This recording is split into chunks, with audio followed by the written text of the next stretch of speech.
దేశ భవిష్యత్తుకు కుటుంబ వ్యవస్థే పునాది అని ముఖ్యమంత్రి చంద్రబాబు స్పష్టం చేశారు. ప్రస్తుత కాలంలో టెక్నాలజీ, నాలెడ్జ్ అపారమైన అవకాశాలను కల్పిస్తున్నాయని, యువత వాటిని అందిపుచ్చుకుని నాయకత్వ బాధ్యతలు చేపట్టాలని సూచించారు. భారతీయ కుటుంబ వ్యవస్థ ఒక అద్భుతమైన వరమని, దానిని కాపాడుకోవాలని చంద్రబాబు పిలుపునిచ్చారు. విజయవాడలోని అంబేద్కర్ కళావేదికలో జరిగిన ప్రపంచ జనాభా దినోత్సవ కార్యక్రమంలో ముఖ్యమంత్రి చంద్రబాబు నాయుడు పాల్గొన్నారు. ఈ సందర్భంగా ఆయన మాట్లాడుతూ దేశ భవిష్యత్తుకు కుటుంబ వ్యవస్థే పునాదని ఆయన స్పష్టం చేశారు. ఈ సందర్భంగా ప్రభుత్వం చేపట్టనున్న పలు సంక్షేమ అభివృద్ధి కార్యక్రమాలను ఆయన వివరించారు. ప్రస్తుత కాలంలో టెక్నాలజీ, నాలెడ్జి అపారమైన అవకాశాలను కల్పిస్తున్నాయని, యువత వాటిని అందిపుచ్చుకొని నాయకత్వ బాధ్యతలు చేపట్టాలని చంద్రబాబు పిలుపునిచ్చారు. అంగన్వాడీల ద్వారా పిల్లలకు పౌష్టికాహారం, తల్లికి వందనం పథకం కింద ప్రతి విద్యార్థికి 15,000 రూపాయలు అందజేత వంటి చర్యల ద్వారా విద్య, ఆరోగ్య రంగాల్లో ప్రభుత్వం ప్రాధాన్యత ఇస్తోందని తెలిపారు. ప్రజల ఆరోగ్య సంరక్షణ కోసం సంజీవిని, త్వరలో ప్రారంభించనున్న క్షేమం వంటి కార్యక్రమాలతో పాటు మహిళల కోసం పని ప్రదేశాల్లో చైల్డ్ కేర్ కేంద్రాలను ఏర్పాటు చేస్తున్నట్లు వెల్లడించారు. నిరంతరం నైపుణ్యాలను పెంపొందించుకోవడం ద్వారానే దేశానికి నాణ్యమైన వర్క్ ఫోర్స్ అందుతున్నాయని ఆయన నొక్కి చెప్పారు. జనాభా గురించి మాట్లాడుతూ జనం ఉంటేనే అభివృద్ధి, జనం ఉంటేనే నిజమైన భవిష్యత్తు అని ముఖ్యమంత్రి అభిప్రాయపడ్డారు. దేశం అంటే మట్టి కాదోయ్, దేశం అంటే మనుషులోయ్ అని ఈరోజు అది మనం గుర్తు చేసుకోవడానికి ఇక్కడ సమావేశం అయ్యాం. ఈరోజు మీరు చూస్తే ఈసారి వరల్డ్ పాపులేషన్ దినోత్సవం సందర్భంగా మెయిన్ థీమ్ వాళ్ళు ఇచ్చింది యువత ఆశలను, ఆకాంక్షలను సాకారం చేయడం, realizing the hopes and aspirations of young people today and for the future. నేను ఒకటే చెప్తున్నా, ఈరోజు జనాభా నియంత్రణ కాదు, జనాభా సంరక్షణ ఒక నూతనమైన చరిత్ర ఈ రోజుతోనే ప్రారంభం అవుతుందని మరొకసారి తెలియజేస్తున్నా. ఒకప్పుడు నేను కూడా జనాభా తగ్గించాలని ఆలోచించాను. నాకు చాలామంది చెప్పారు అప్పుడు జనాభా తగ్గించడం అంత సులభం కాదని. మేధావులందరూ చెప్పారు జనాభా తగ్గించడం కష్టం, ముందు ఫిమేల్ లిటరసీ రావాలి, పేదరికం పోవాలి, అప్పుడే జనాభా తగ్గుతుందని చెప్పారు. నేను ఆలోచించాను, ఇదొక విషియస్ సర్కిల్. ఇది ఒకవేళ అందరినీ ఆడపిల్లలందరినీ చదివించాలంటే 20-30 ఏళ్ళు పడుతుంది. పేదరికం పూర్తిగా తొలగించాలంటే 40-50 ఏళ్ళు పడుతుంది. అప్పటికి జనాభా పెరుగుతానే ఉంటుందని కొన్ని నిర్ణయాలు చేశాను. ఆ నిర్ణయాలు మీరు చూస్తే ఎవరైనా పోటీ చేయాలంటే 2 కంటే ఎక్కువ మంది పిల్లలుంటే పోటీకి అర్హత లేదని స్థానిక సంస్థలో చట్టాన్ని తీసుకొచ్చాను. ఇంకొక పక్కన ఒకప్పుడు 2 పిల్లలు అనేవాళ్ళం, ఒకరు ముద్దు, 2 ఓకే, 3 వద్దని ఆ రోజు క్యాంపెయిన్ చేశాం. ఈరోజు నేనే మళ్ళా ముందుకు వచ్చాను. దూరదృష్టితో ఆలోచించాను. అంటే ఎప్పటికప్పుడు మీరు గుర్తుపెట్టుకోవాలి, ఇక్కడ పిల్లలున్నారు. 25 సంవత్సరాల కంటే ముందు ఐటీ, దీనివల్ల లాభం ఏంటని ఆలోచించాను. ఆ రోజు ఐటీ ఆలోచించి ఐటీని ప్రమోట్ చేశాను. ఈరోజు గర్వంగా చెప్పగలుగుతున్నా, ప్రపంచం మొత్తం ఐటీ అంటే దానికి చిరునామా తెలుగు జాతి అని మరొకసారి విజ్ఞప్తి చేస్తున్నా. 25 సంవత్సరాలు ప్రపంచంలో ఏ దేశానికి పోయినా తెలుగువాడు ఉంటాడు. ప్రపంచంలో ఏ దేశంలో చూసినా అత్యధిక ఆదాయం సంపాదించే జాతి తెలుగు జాతి అని మీ అందరికీ విజ్ఞప్తి చేస్తున్నా. వియత్నాంలో జరిగిన పడవ ప్రమాదంపై మంత్రి నారా లోకేష్ తీవ్ర దిగ్భ్రాంతి వ్యక్తం చేశారు. బాధితులకు తక్షణ సహాయం అందించాలని అధికారులకు ఆదేశించారు. ప్రమాదంలో చిక్కుకున్న తెలుగు పర్యాటకులకు అన్ని రకాల అత్యవసర సహాయాలు అందేలా చర్యలు తీసుకోవాలన్నారు. వియత్నాంలో జరిగిన పడవ ప్రమాదంపై ఆంధ్రప్రదేశ్ రాష్ట్ర ఐటీ, ఎలక్ట్రానిక్స్ మరియు విద్యాశాఖ మంత్రి నారా లోకేష్ తీవ్రంగా స్పందించారు. ఈ ప్రమాద ఘటనను అత్యంత సీరియస్గా తీసుకున్న మంత్రి అందులో ఆంధ్రప్రదేశ్కు చెందిన పర్యాటకులు చిక్కుకున్నారనే ప్రాథమిక సమాచారంపై తక్షణమే రంగంలోకి దిగారు. ఈ విషయమై ఢిల్లీలోని ఏపీ భవన్ సీనియర్ అధికారులతో, రాష్ట్ర ప్రభుత్వ ఉన్నతాధికారులతో మంత్రి లోకేష్ అత్యవసరంగా మాట్లాడారు. ఘటనకు సంబంధించిన పూర్తి వివరాలను, తాజా పరిస్థితిని అధికారులను అడిగి తెలుసుకున్నారు. సరదాగా విహారయాత్ర కోసం వియత్నాం వెళ్లిన ఆంధ్రప్రదేశ్కు చెందిన పర్యాటకులు ఈ ప్రమాదంలో చిక్కుకున్నట్లు అధికారులు మంత్రికి వివరించారు. ఈ ప్రమాదంపై వియత్నాంలోని భారత రాయబార కార్యాలయంతో ఏపీ భవన్ అధికారులు నిరంతరం టచ్లో ఉన్నట్లు మంత్రికి తెలిపారు. ప్రమాదంలో చిక్కుకున్న తెలుగు పర్యాటకులకు అన్ని రకాల అత్యవసర సహాయాలు అందేలా కేంద్ర విదేశాంగ శాఖతో పాటు సంబంధిత కేంద్ర ప్రభుత్వ విభాగాలతో పూర్తి స్థాయిలో సమన్వయం చేసుకోవాలని మంత్రి నారా లోకేష్ అధికారులను ఆదేశించారు. వియత్నాంలో జరిగిన బోటు ప్రమాద ఘటనపై సీఎం తీవ్ర విచారం వ్యక్తం చేశారు. ప్రమాదంలో రాష్ట్రానికి చెందిన 2 చనిపోవడంపై ఆవేదన వ్యక్తం చేశారు. బాధితులకు అవసరమైన పూర్తి సహాయం అందించాలని అధికారులకు ఆదేశాలు జారీ చేశారు. వియత్నాంలో పర్యాటక బోటు ప్రమాదంలో రాష్ట్రానికి చెందిన 2 ప్రాణాలు కోల్పోవడంపై సీఎం చంద్రబాబు విచారం వ్యక్తం చేశారు. రాష్ట్రం నుంచి మొత్తం 33 మంది వియత్నాం పర్యటనకు వెళ్లారు. వీరిలో 19 మంది ప్రమాదం జరిగిన బోటులో ఉన్నారు. ఈ ఘటనలో 2 చనిపోగా మిగిలిన వారిని రక్షించారు.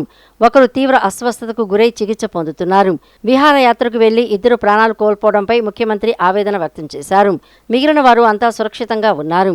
ప్రమాద ఘటన బాధితులకు అందుతున్న సాయం, పర్యాటకుల ప్రస్తుత పరిస్థితిపై సీఎం అధికారులతో మాట్లాడారు. ప్రమాదంలో చిక్కుకొని ప్రాణాలతో బయటపడిన వారిని రాష్ట్రానికి రప్పించేందుకు చర్యలు తీసుకోవాలని ఆదేశించారు. ప్రాణాలు కోల్పోయిన 2 రాష్ట్రవాసుల కుటుంబ సభ్యులతో మాట్లాడి అవసరమైన సహాయం చేయాలని సీఎం అధికారులను ఆదేశించారు. ఢిల్లీలోని ఏపీ భవన్ అధికారులు వియత్నాం అధికారులతో, అక్కడ భారత ఎంబసీ అధికారులతో సమన్వయం చేసుకోవాలని సూచించారు. రాబోయే పుష్కరాల నాటికి నర్సాపురంలో రోడ్లు, డ్రైన్లు, పార్కుల పనులను పూర్తి చేయాలని ముఖ్యమంత్రి చంద్రబాబు నాయుడు ఆదేశించారని మంత్రి నారాయణ తెలిపారు. అర్బన్ ఛాలెంజ్ ఫండ్ యూసీఎఫ్ కింద కేంద్ర ప్రభుత్వం ఏపీకి 14,000 కోట్లు కేటాయించిందని, అందులో భాగంగా నర్సాపురం మున్సిపాలిటీకి 34 కోట్లు మంజూరు చేశామని వెల్లడించారు. గత ప్రభుత్వం ఖజానాను ఖాళీ చేసి వెళ్లినప్పటికీ సీఎం చంద్రబాబు కేంద్ర ప్రభుత్వ సహకారంతో భారీగా నిధులు తీసుకువచ్చి అభివృద్ధి పనులు చేస్తున్నారని కొనియాడారు. పశ్చిమ గోదావరి జిల్లా నర్సాపురంలో రాష్ట్ర పురపాలక శాఖ మంత్రి నారాయణ క్షేత్రస్థాయిలో పర్యటించారు. స్థానిక ఎమ్మెల్యే నాయికర్, ఇతర ప్రజాప్రతినిధులు, అధికారులతో కలిసి ఆయన పట్టణంలోని రోడ్లు, డ్రైనేజీలను స్వయంగా పరిశీలించారు. అనంతరం నర్సాపురం మున్సిపల్ కార్యాలయంలో అధికారులతో సమీక్షా సమావేశం నిర్వహించారు. ఈ సందర్భంగా మంత్రి నారాయణ మీడియాతో మాట్లాడుతూ రాబోయే పుష్కరాల నాటికి పట్టణంలో రోడ్లు, డ్రైన్లు, పార్కుల పనులను పూర్తి చేయాలని ముఖ్యమంత్రి చంద్రబాబు నాయుడు ఆదేశించారని తెలిపారు. అర్బన్ ఛాలెంజ్ ఫండ్ కింద కేంద్ర ప్రభుత్వం ఏపీకి 14,000 కోట్లు కేటాయించిందని, అందులో భాగంగా నర్సాపురం మున్సిపాలిటీకి 34 కోట్లు మంజూరు చేశామని వెల్లడించారు. కేంద్రం నుంచి తుది అనుమతులు రాగానే ఈ పనులు ప్రారంభిస్తామని, దీనికి అదనంగా సీఎంఓ మరో 16 కోట్లు కేటాయించారని చెప్పారు. ఈ మొత్తం 50 కోట్లతో చేపట్టాల్సిన ప్రాజెక్టులపై ప్రస్తుతం డిపిఆర్ సిద్ధం చేస్తున్నట్లు పేర్కొన్నారు. వీటితో పాటు అమృత్ 2.0 పథకం కింద 125 కోట్లతో తాగునీటి పనులు జరుగుతాయన్నారు. పొల్యూషన్ కంట్రోల్ బోర్డు నిధులతో పట్టణంలో 2 ఎస్టీపీల నిర్మాణాన్ని చేపడుతున్నామని మంత్రి వివరించారు. 100% డ్రైన్స్ పూర్తి కావాలి, పుష్కరాలకి రోడ్లు పూర్తి కావాలి, లైట్లు కావాలి, డ్రింకింగ్ వాటర్, పార్కులు చేయమని ఆదేశించడం. దాని మీద యాక్చువల్గా అటు కేంద్ర ప్రభుత్వం ఇచ్చే డిఫరెంట్ ప్రాజెక్ట్స్ కానీ, లేదా మన స్టేట్ గవర్నమెంట్ ఇచ్చేది కానీ, వీటి మీద యాక్చువల్గా వర్కౌట్ చేసి రీసెంట్గా యూసీఎఫ్ అర్బన్ ఛాలెంజ్ ఫండ్ 25% కేంద్రం ఇస్తుంది, 75% మనం పెట్టుకోవాలా. అది మున్సిపాలిటీస్ లోన్ రైజ్ చేసుకోవచ్చు. ఈరోజు ఈ మున్సిపాలిటీకి 34 కోట్లు దాని మీద శాంక్షన్ చేయడం జరిగింది. దానికి సంబంధించి ఎస్టిమేషన్స్ కూడా అధికారులు తయారు చేశారు. అది 2-3 రోజుల్లో కేంద్రానికి పంపించబోతున్నారు. పంపించే లోకల్ ఎమ్మెల్యే గారికి, ప్రజాప్రతినిధులకు ఒకసారి అధికారులకు చూపించమని చెప్పడం జరిగింది. వాళ్ళు చూసి వాళ్ళు ఓకే అని, లేదైనా చిన్న మార్పులు ఏదైనా చేస్తే ఆ మార్పుల ప్రకారం దాన్ని పంపిస్తాం. అది పంపిస్తే బహుశా నెక్స్ట్ మంత్ కానీ అవతల మంత్ కానీ శాంక్షన్ అయిపోద్ది. ఆల్రెడీ మనకు 14,000 కోట్లు ఆంధ్ర రాష్ట్రానికి యూసీఎఫ్లో కేంద్రం శాంక్షన్ చేసింది. అందులో కేంద్రం ఇచ్చేది 3,650 కోట్లు. ఎందుకంటే 300 మిగతాది రాష్ట్రం కానీ మున్సిపాలిటీ కానీ భరించాలా. బట్ అయితే ఇదేంటంటే వాళ్ళు ఇచ్చే 25%తో లోన్ కెపాసిటీ ఉండాలి. ఏ మున్సిపాలిటీకి అయితే లోన్ కెపాసిటీ ఉందో వాటికి మాత్రమే 25% ఇస్తారు. ఈ మున్సిపాలిటీ తీసుకుంటే 34 కోట్లు మాత్రమే వాళ్ళ షేరు మన షేరు వచ్చే విధంగా వచ్చింది. దాన్ని ఇమీడియట్గా దాన్ని కేంద్రానికి పంపించి శాంక్షన్ చేస్తాం. అంటే అప్రూవ్ లేదు యాక్చువల్గా, మనకు వాళ్ళు 14,000 కోట్లు అప్రూవ్ చేశారు. మనం డిపిఆర్లు చేసి అక్కడికి పంపించాలి. అధికారులు డిపిఆర్ చేస్తున్నారు. దాన్ని ఒకసారి ప్రజాప్రతినిధులు చూపించమని చెప్పాను. ఆంధ్రప్రదేశ్ సచివాలయంలో రాష్ట్ర ప్రభుత్వ ఉద్యోగ సంఘాల ప్రతినిధులతో గృహ నిర్మాణ, సమాచార మరియు పౌర సంబంధాల శాఖ మంత్రి Kolusu Parthasarathy, revenue, registration and స్టాంపుల శాఖ మంత్రి అనగాని సత్యప్రసాద్ సమావేశమయ్యారు. ఉద్యోగుల సంక్షేమం పట్ల రాష్ట్ర ప్రభుత్వం కట్టుబడి ఉందని, వారి న్యాయమైన సమస్యల పరిష్కారానికి ముఖ్యమంత్రి నారా చంద్రబాబు నాయుడు నాయకత్వంలో ప్రభుత్వం సానుకూల నిర్ణయాలు తీసుకుంటుందని పేర్కొన్నారు. ప్రభుత్వం ఉద్యోగుల మధ్య పరస్పర సహకారం, సమన్వయం మరింత బలోపేతమయ్యేలా నిరంతరం చర్చలు కొనసాగిస్తామని వెల్లడించారు. ఆంధ్రప్రదేశ్ సచివాలయంలో రాష్ట్ర ప్రభుత్వ ఉద్యోగ సంఘాల ప్రతినిధులతో గృహ నిర్మాణ, సమాచార మరియు పౌర సంబంధాల శాఖ మంత్రి కొలుసు పార్థసారథి, రెవెన్యూ, రిజిస్ట్రేషన్ మరియు స్టాంపుల శాఖ మంత్రి అనగాని సత్యప్రసాద్ సమావేశమయ్యారు. ఈ సమావేశంలో ప్రభుత్వ ఉద్యోగులు ఎదుర్కొంటున్న సమస్యలు, వారి సంక్షేమం, సేవా సంబంధిత అంశాలు, పెండింగ్లో ఉన్న డిమాండ్లపై ఉద్యోగ సంఘాల ప్రతినిధులు విస్తృతంగా చర్చించారు. ఈ సందర్భంగా మొత్తం 23 డిమాండ్లతో కూడిన వినతిపత్రాన్ని మంత్రులకు సమర్పించారు. ఉద్యోగ సంఘాల నేతలు ప్రస్తావించిన ప్రతి అంశాన్ని మంత్రులు శ్రద్ధగా ఆలకించి సానుకూలంగా పరిశీలిస్తామని హామీ ఇచ్చారు. ఉద్యోగుల సంక్షేమం పట్ల రాష్ట్ర ప్రభుత్వం కట్టుబడి ఉందని, వారి న్యాయమైన సమస్యల పరిష్కారానికి ముఖ్యమంత్రి నారా చంద్రబాబు నాయుడు నాయకత్వంలో ప్రభుత్వం సానుకూలంగా నిర్ణయాలు తీసుకుంటుందని పేర్కొన్నారు.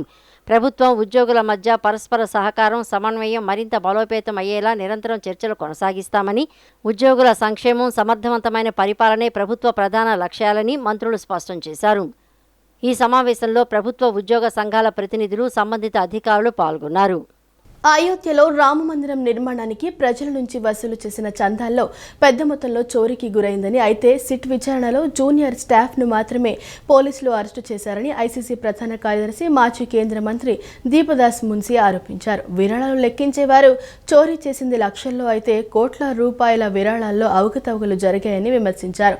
అయోధ్య రామ మందిర తీర్థక్షేత్ర ట్రస్ట్ పారదర్శకంగా నడుస్తుంటే ట్రస్ట్ ప్రధాన కార్యదర్శి చంపత్ రాయ్ ఎందుకు రాజీనామా చేశారని, ఆయన రాజీనామా ఎందుకు ఆమోదించారని ప్రశ్నించారు. ఆయనతో పాటు మరో 15 మంది రాజీనామా చేశారన్నారు. ప్రధాని నరేంద్ర మోదీ దీనిపై ప్రజలకు సమాధానం చెప్పాలని, ట్రస్టీ మెంబర్లు అందరినీ అరెస్టు చేయాలని డిమాండ్ చేశారు. జ్యుడిషియల్ విచారణ జరిపించాలన్నారు. విజయవాడలోని ఆంధ్రరత్న భవన్లో ఏఐసీసీ ప్రధాన కార్యదర్శి, మాజీ కేంద్ర మంత్రి దీపదాస్ మున్ని నిన్న విలేకరుల సమావేశం నిర్వహించారు. సమావేశంలో ఆమె మాట్లాడుతూ, అయోధ్య రామమందిర నిర్మాణానికి అయోధ్య రామమందిర తీర్థక్షేత్ర ట్రస్టును ప్రధాని నరేంద్ర మోడీ ప్రకటించారని, అది ఒక ప్రైవేటు ట్రస్ట్ అని తెలిపారు. ఈ ట్రస్టు ఆర్టీఐ పరిధిలోకి రాదని, ఏమి చేసినా వారి ఇష్టమని, ట్రస్టులో ఉన్న చైర్మన్, కోశాధికారికి సంతకాలు చేసే ఎటువంటి అధికారాలు లేవని, ప్రధాన కార్యదర్శి చంపత్ రాయ్కి మాత్రమే సంతకాలు చేసే అధికారం ఉందన్నారు. రామమందిర నిర్మాణం అనంతరం అట్టహాసంగా ప్రారంభించారని, వేలాది మంది సందర్శించారని చెప్పారు. రామమందిర నిర్మాణానికి వసూలు చేసిన చందాల్లో పెద్ద మొత్తంలో చోరీకి గురైందని ఇటీవల బయటపడిందన్నారు. కాంగ్రెస్ పార్టీ, ఇతర పార్టీలు ప్రశ్నిస్తే ప్రధాని నరేంద్ర మోడీ, హోంమంత్రి నుంచి ఎటువంటి సమాధానం లేదని, ఆంధ్రప్రదేశ్లో ఎన్డీఏ కూటమి భాగస్వాముల నుంచి కూడా ఎటువంటి సమాధానం లేదన్నారు. Whether the union government is afraid that the truth will come out, their projected political issue or their projected political temple of Ram Mandir. So these are our queries and asking, we are demanding this, these are our demand. And another demand is this: independent judicial inquiry under Supreme Court should happen.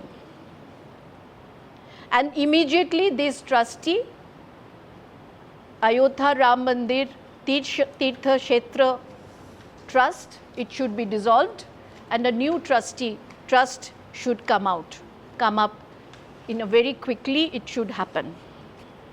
And he is completely washing his hand and saying that I don't know anything about it. When his principal secretary, the additional chief secretary of UP government, is one of the ex officio of this trust, and these people have resigned, 2 persons. Second, SIT was formed by the UP government. A SIT report came and then the junior staffs were arrested, and then what happened, the report was given to that ex officio. లక్షల మంది విశ్వాసాలతో ఆడుకుంటున్నారు మీరు. హిందుత్వం అనేటువంటి ఆ injection ప్రజల మనసుల్లో ప్రజల హృదయాల్లో ఎక్కించి మత పిచ్చున్నటువంటి కొంతమంది చేరి ఈ వాతావరణాన్ని కలుషితం చేయటమే కాకుండా మతాన్ని రాజకీయాలకు వాడుకున్నటువంటి దుర్మార్గులు మీరు. మతం పేరిట భగవంతుడి పేరిట వ్యాపారాలు చేయటం ఎంతవరకు సమంజసం ప్రజలు గ్రహిస్తున్నారు? మీరు భక్తితో చెలగాటం ఆడుతున్నారు, విశ్వాసాలతో చెలగాటం ఆడుతున్నారు. అది మంచిది కాదు దేశానికి. కృష్ణా జిల్లాలో యూరియా కొరతపై రైతులు ఎలాంటి ఆందోళన చెందాల్సిన అవసరం లేదని, ప్రతి రైతుకు ప్రతి మడికి ప్రతి పొలానికి అవసరమైనంత యూరియాను అందించే బాధ్యతను ప్రభుత్వం సమర్థవంతంగా నిర్వర్తిస్తోందని జిల్లా కలెక్టర్ డీకే బాలాజీ స్పష్టం చేశారు. రైతుల ప్రయోజనాలను దృష్టిలో ఉంచుకొని ఫెర్టిలైజర్ సప్లై యాప్ను అమలు చేస్తున్నట్లు కలెక్టర్ తెలిపారు. ఈ యాప్ అమలుకు రాష్ట్రంలో కృష్ణా, కాకినాడ జిల్లాలను పైలట్ జిల్లాలుగా ఎంపిక చేశారని చెప్పారు. కృష్ణా జిల్లాలో యూరియా కొరతపై రైతులు ఎలాంటి ఆందోళన చెందాల్సిన అవసరం లేదని, ప్రతి రైతుకు ప్రతి మడికి ప్రతి పొలానికి అవసరమైనంత యూరియాను అందించే బాధ్యతను ప్రభుత్వం సమర్థవంతంగా నిర్వహిస్తోందని జిల్లా కలెక్టర్ డీకే బాలాజీ స్పష్టం చేశారు. కలెక్టరేట్లోని పీజీఆర్ఎస్ సమావేశ మందిరంలో నిర్వహించిన పాత్రికేయుల సమావేశంలో ఆయన యూరియా లభ్యత, సరఫరా వ్యవస్థపై వివరాలు వెల్లడించారు. ఈ సందర్భంగా జిల్లా కలెక్టర్ మాట్లాడుతూ జిల్లాలో యూరియా కొరత లేదని, రైతులు ఎట్టి పరిస్థితుల్లోనూ ఆందోళన చెందవద్దని తెలిపారు. గత ఏడాది జూన్ నెలాఖరు నాటికి జిల్లాలో 4732 మెట్రిక్ టన్నుల యూరియా విక్రయాలు జరిగాయని, ఈ ఏడాది అదే కాలానికి ఇప్పటికే 10,088 మెట్రిక్ టన్నుల యూరియా విక్రయించామని తెలిపారు.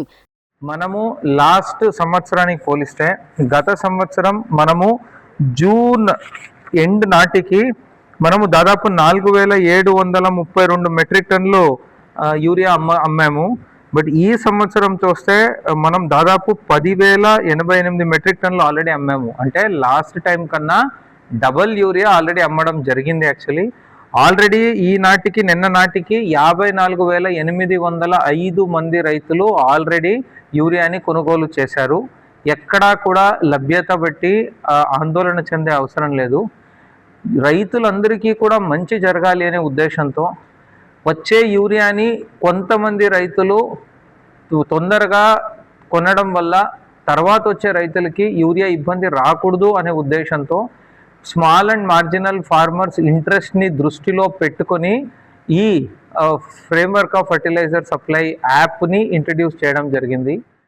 సర్ ప్రక్రియకు మరో 3 రోజుల్లో ముగినున్న దృష్ట్యా ప్రతి ఓటును గుర్తించే ప్రక్రియలో టీడీపీ, బీఎల్ఏలు, పార్టీ యంత్రాంగం కష్టపడాలని గుడివాడ ఎమ్మెల్యే వెనిగండ్ల రాము పిలుపునిచ్చారు. క్షేత్రస్థాయిలో ప్రభుత్వ బీఎల్ఓలకు టీడీపీ, బీఎల్ఏలు పూర్తి స్థాయిలో సహకరిస్తున్నారని పేర్కొన్నారు. ఎన్నికల సమయంలో తమ వద్ద ఉన్న డేటాను ఏఐ ద్వారా అనుసంధానించి మరింత సమాచారం సేకరిస్తున్నామని వెల్లడించారు. ఎస్ఐఆర్ ప్రక్రియ మరో 3 రోజుల్లో ముగియనున్న దృష్ట్యా ప్రతి ఓటును గుర్తించే ప్రక్రియలో టీడీపీ, బీఎల్ఏలు, పార్టీ యంత్రాంగం కష్టపడాలని గుడివాడ ఎమ్మెల్యే వెనిగండ్ల రాము పిలుపునిచ్చారు. గుడివాడ ప్రజావేదిక కార్యాలయంలో ఎమ్మెల్యే వెనిగండ్ల రాము మాట్లాడారు. స్పెషల్ ఇంటెన్సివ్ రివిజన్ ఎస్ఐఆర్ ప్రక్రియకు మరో 3 రోజులు మాత్రమే మిగిలి ఉందని అన్నారు. ఈ సమయాన్ని సద్వినియోగం చేసుకుని అధికారులు, బీఎల్ఓలతో పాటు పార్టీ యంత్రాంగం అంతా ఓట్ల నమోదుపై ప్రత్యేక దృష్టి పెట్టాలని పిలుపునిచ్చారు. గుడివాడలో సర్ ప్రక్రియ అద్భుతంగా జరుగుతోందని ఎమ్మెల్యే రాము తెలిపారు. పార్టీ తరపున ఎప్పటికప్పుడు పర్యవేక్షిస్తున్నామన్నారు. క్షేత్రస్థాయిలో ప్రభుత్వ బీఎల్ఓలకు టీడీపీ, బీఎల్ఏలు పూర్తి స్థాయిలో సహకరిస్తున్నారని పేర్కొన్నారు.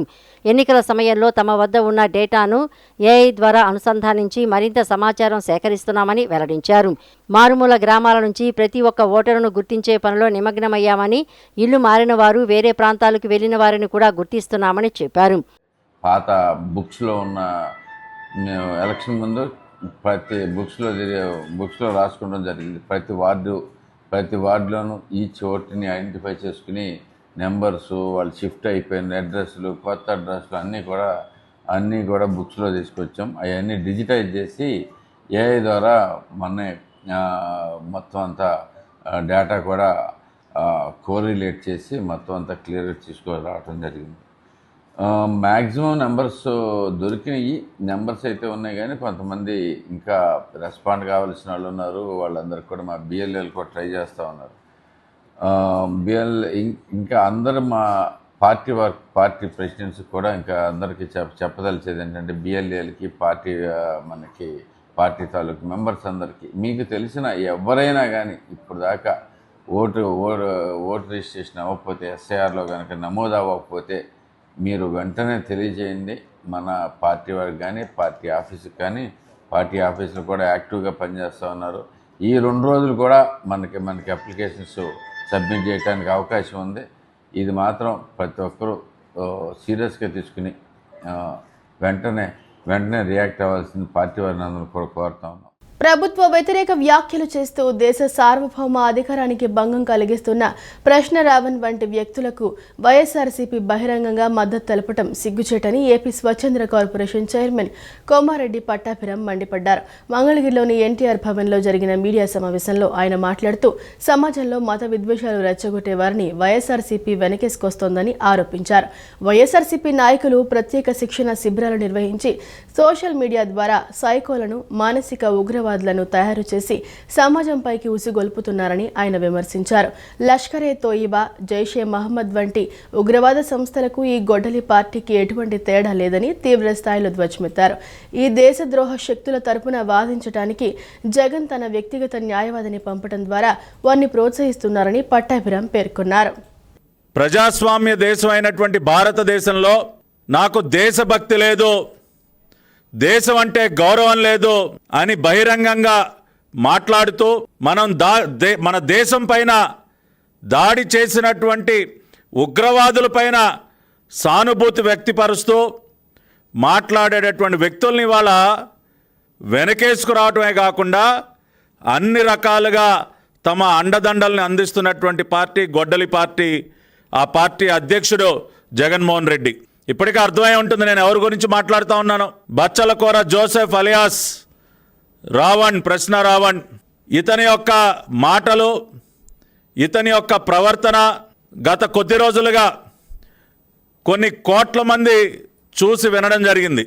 ఏ రకంగా హిందూ మతం పైన, హిందూ దేవుళ్ళ పైన అతను చేసినటువంటి అత్యంత అభ్యంతరకరమైనటువంటి మాటలు కొన్ని కోట్ల మంది మనోభావాల్ని గాయపరిచినటువంటి సందర్భం.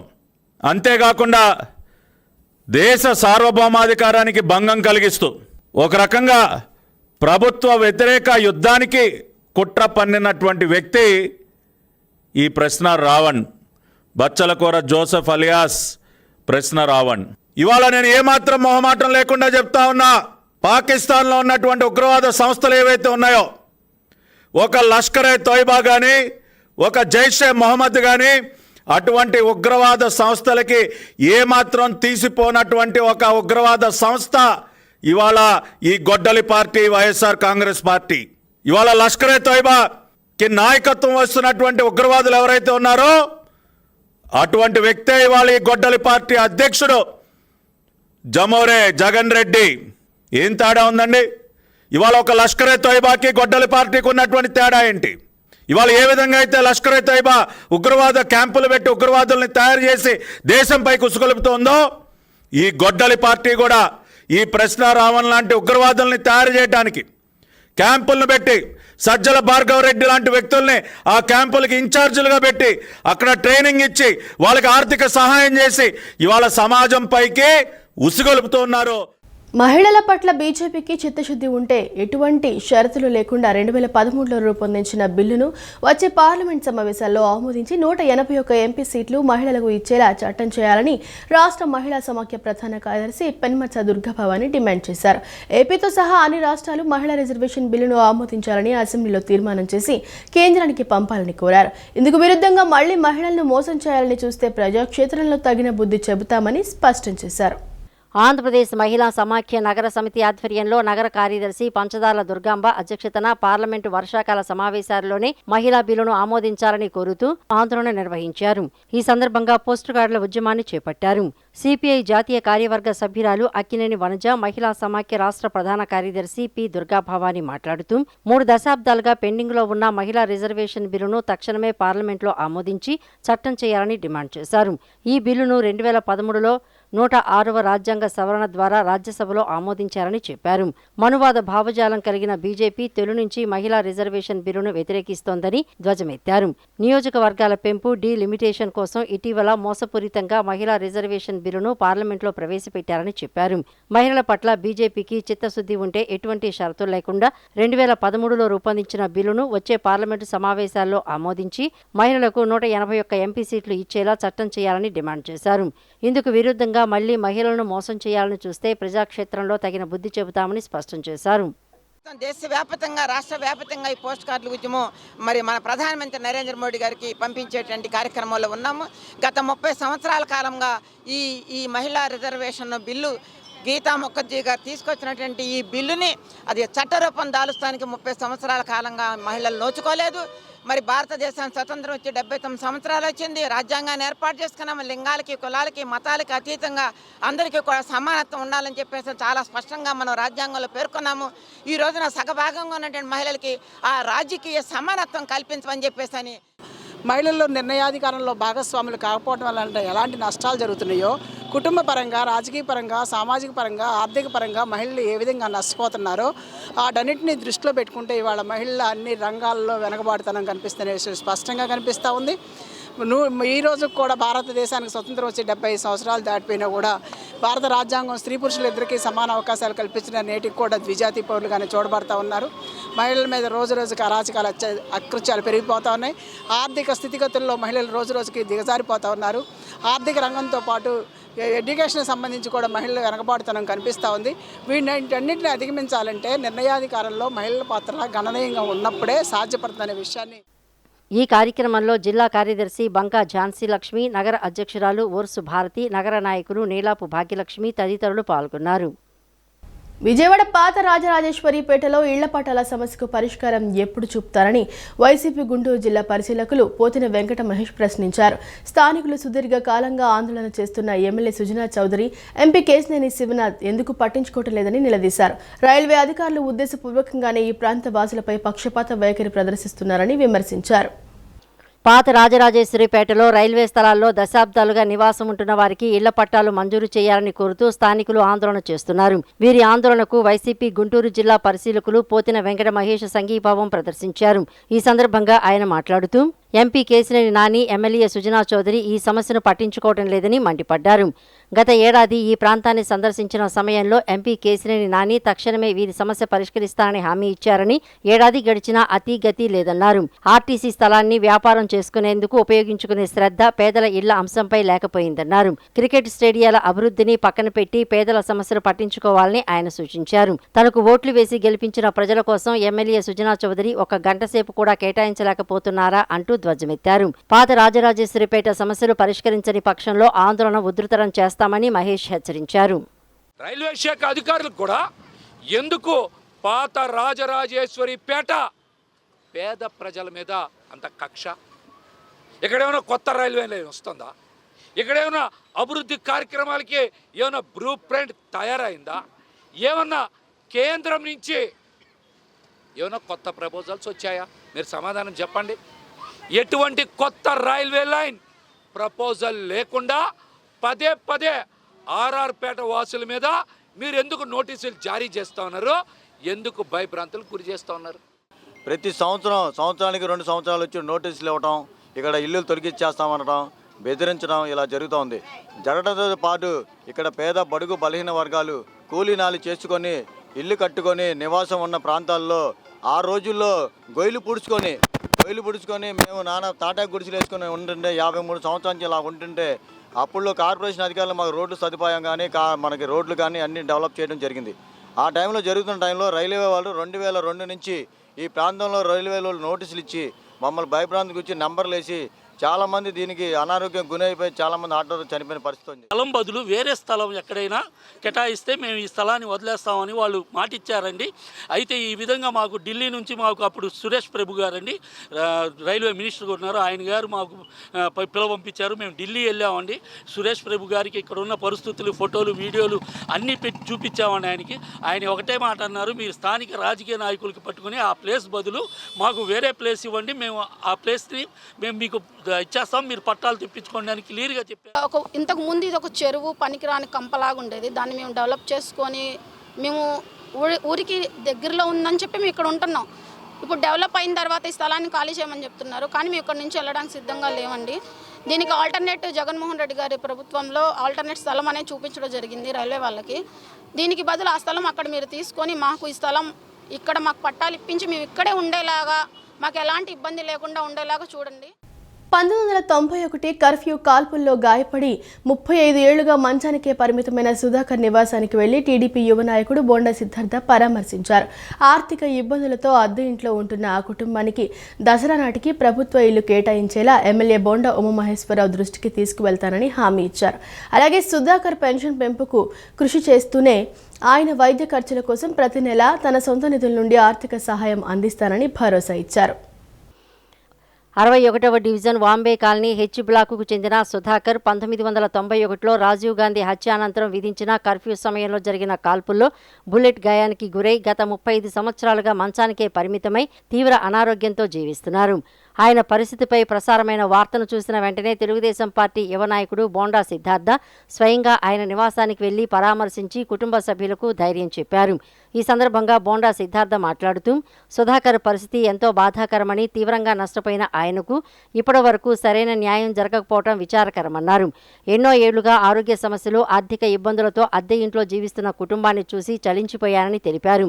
ప్రస్తుతం అందుతున్న 4000 పెన్షన్ను బెడ్ రీడెన్ కేటగిరీ కింద పెంచాలని, 2014లో కేటాయించిన ప్రభుత్వ గృహాన్ని పూర్తి చేసి అందించాలని సుధాకర్ కోరారని, ఈ 2 అంశాలను ప్రభుత్వం దృష్టికి తీసుకువెళ్లి పరిష్కారానికి కృషి చేస్తానని హామీ ఇచ్చారు.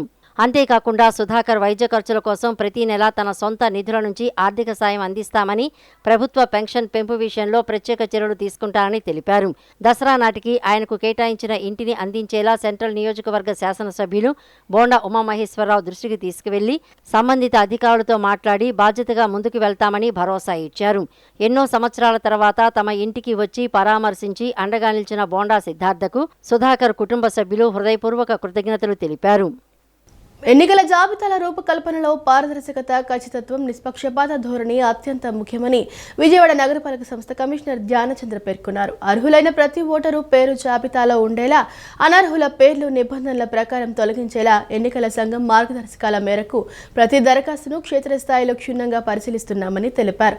రాజకీయ పార్టీల నుంచి అందే సూచనలు, అభ్యంతరాలను నిబంధనల ప్రకారం పరిశీలించి తగిన చర్యలు తీసుకుంటామని స్పష్టం చేశారు.